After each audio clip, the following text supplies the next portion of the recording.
is Tom Bombadil. Old Tom Bombadil is a merry fellow. Bright blue his jacket is, and his boots are yellow. None has ever caught him yet, for Tom he is the master. His songs are stronger songs, and his feet are faster. Tom Bombadil appears briefly within The Lord of the Rings for a small yet important role. His character often leaves readers puzzled, and Tolkien's answers about him often leave us with more questions. Now, because Tom Bombadil never appeared in any of the Peter Jackson films, many movie fans may be very surprised to learn about Tom Bombadil, especially if you are reading The Lord of the Rings for the first time and he strolls right into the story. You may be scratching your head and wondering, who in the world is this guy? So let's talk about him. So where can you read about Tom Bombadil? A few places. Obviously, we can read about Tom Bombadil in The Lord of the Rings. He appears in Book 1, the first half of the Fellowship of the Ring, and his name is brought up in Book 2, Book 3, and Book 6. He's also written about quite a lot in the letters of J.R.R. Tolkien, as well as appearing in Unfinished Tales. And then, of course, we can't forget The Adventures of Tom Bombadil, which is a standalone book of poetry about Tom Bombadil. Tom Bombadil's appearance. Tom Bombadil speaks primarily in song or verse with a deep, glad voice. He appears as a man, larger than a hobbit, but smaller in stature than the big folk. He has thick brown hair and a brown beard. He wears yellow boots, a bright blue coat, and a tall hat with a feather in it. His home is located outside the eastern edge of the Old Forest by the river Withywindle, near the Barrow Downs, where he lives with his pretty lady Goldberry. Tolkien writes in The Fellowship of the Ring, at any rate, he was too large and heavy for a hobbit, if not quite tall enough for one of the big people, though he made noise enough for one, stumping along with great yellow boots on his thick legs, and charging through grass and rushes like a cow going down to drink. He had a blue coat and a long brown beard, his eyes were blue and bright, and his face was red as a ripe apple, but creased into 100 wrinkles of laughter. In his hands he carried on a large leaf, as on a tray, a small pile of white water lilies. In this map here, we can see whereabouts Tom lives in relation to the Shire. In The Lord of the Rings, Tom Bombadil rescues the hobbits from within the Old Forest by commanding Old Man Willow to release them. He then offers the hobbits refuge in his home where they stay for a few days. While there, Tom provides backstory for the hobbits while they visit. He also demonstrates that he is completely unaffected by the ring. He puts on the ring and does not disappear, and then when Frodo places the ring on his finger, he is still able to see him. After the hobbits leave the home of Tom Bombadil, they find themselves captured and trapped by Barrow-wights, and he once again rescues them and then escorts them to the borders of his land along with their ponies. In the Council of Elrond, Tom Bombadil's name is brought up. The question is posed whether or not the ring should be given to Tom to be hidden within his realm. It is determined that he would not prove a useful ally in the war against Sauron because he is so far removed from the struggle that he cannot fully comprehend its importance. Gandalf suggests that he would most likely forget or even lose the ring. In the end, if Sauron were to concentrate all of his strength on Tom Bombadil, Tom would not be able to withstand the full might of Sauron. Tom also has a few other names which are mentioned in the Council of Elrond as well. Tolkien writes, "But I had forgotten Bombadil, if indeed this is still the same that walked the woods and hills long ago, and even then was older than old. That was not then his name. Earwain ben Adar, we called him, oldest and fatherless. But many another name he has since been given by other folk, Forn by the dwarves, and Orald by Northmen, and other names beside. He is a strange creature, but maybe I should have summoned him to our council." "He would not have come," said Gandalf. Speaking about Bombadil's strength against Sauron, Tolkien also writes, "Could that power be defied by Bombadil alone? I think not. I think that in the end, if all else is conquered, Bombadil will fall, last as he was first, and then night will come." So while Tom Bombadil is very powerful, he is not powerful enough to stand alone against Sauron.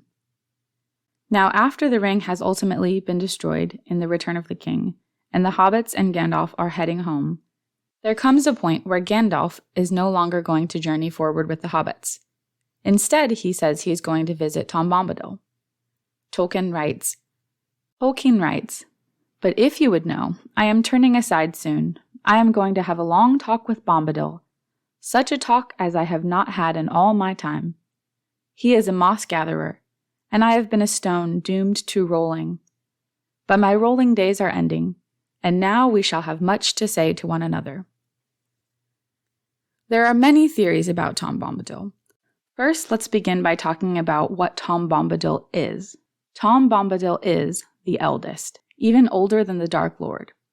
He is fatherless. He is master of wood, water, and hill of his lands, of which he will not leave their borders. He is unaffected by the ring in any way. He is described as being fearless. He is able to command certain entities with his voice, such as the Barrow-wights and Old Man Willow. And he is described by Tolkien in one of his letters as being the spirit of the Oxford and Berkshire countryside. Now let's talk about what Tom Bombadil is definitely not. He is not Eru or God incarnate, and we'll talk about that in a minute. He is not a weather master, as he says he cannot control the weather. He is also not the master of riders from the Black Land beyond his country. He is not necessarily concerned with the matters of the War of the Ring, as expressed by Gandalf in the Council of Elrond. And as we know now, he is not powerful enough to contend against the full might of Sauron. We understand who Tom is and what Tom is not. Let's talk about what Tom might be. These are the most common theories about who Tom Bombadil might be that I have heard. He may be one of the Ainur, whether Vala or Maya, who came into the world at its beginning. He may be the embodiment of the music of the Ainur. He may be a sort of Father Nature figure where he's meant to represent nature and the world as a whole. He can also be seen as an unfallen Adam figure, in the sense that he lives in his own sort of Garden of Eden and he is completely unaffected, not even tempted by the ring at all. I have also heard the theory that he could be a Tolkienian self-insert. Now, what does Tolkien say about Bombadil in his letters? In letter 144, Tolkien writes, "And even in a mythical age, there must be some enigmas, as there always are. Tom Bombadil is one intentionally." In letter 19, he writes, "Do you think Tom Bombadil, the spirit of the vanishing Oxford and Berkshire countryside, could be made into the hero of a story? Or is he, as I suspect, fully enshrined in the enclosed verses? Still, I could enlarge the portrait." So in this letter, he's discussing the character development of Tom Bombadil, but I think it's very interesting the way that he describes him as being the spirit of the vanishing Oxford and Berkshire countryside. In letter 144, Tolkien writes, "Tom Bombadil is not an important person to the narrative. I suppose he has some importance as a comment. I mean, I do not really write like that. He is just an invention who first appeared in the Oxford magazine about 1933, and he represents something that I feel important, though I would not be prepared to analyze the feeling precisely. I would not, however, have left him in if he did not have some kind of function," though Tolkien doesn't necessarily say what that function is. In letter 153, Tolkien responds to a letter in which the author had brought up that Tom Bombadil resembles a god figure. Tolkien responded, "As for Tom Bombadil, I really do think you are being too serious, besides missing the point." In letter 181, Tolkien writes, "The incarnation of God is an infinitely greater thing than anything I would dare to write." Now, in the context of this letter, he is referring to Gandalf, as many have assumed that the incarnation of Gandalf, or the return of Gandalf, is meant to be an allegory to Christ's resurrection. And so while this letter is not specifically about Bombadil, I do believe that it's fair to say Tom Bombadil is not meant to be any sort of God incarnate, based on what Tolkien has written in this letter. So ultimately, there is no clear answer to the question of who is Tom Bombadil, and I think that's actually pretty fun. I love that Tolkien left him as a question unanswered. We can definitely rule out a few things that we know he is not, and we have several plausible theories, which leaves plenty of room for each of us to decide which ones we prefer. I would love to hear in the comments what your thoughts are on Tom Bombadil. I know a lot of people hate him, a lot of people love him. He's kind of one of those polarizing characters. I think the older I get, the more I enjoy him and his songs and the way that he is incredibly whimsical and yet so powerful. The way that his voice commands power and his connection to music is also very interesting, and I think that ties very well into the way that Tolkien's world was created through music in the Ainulindalë.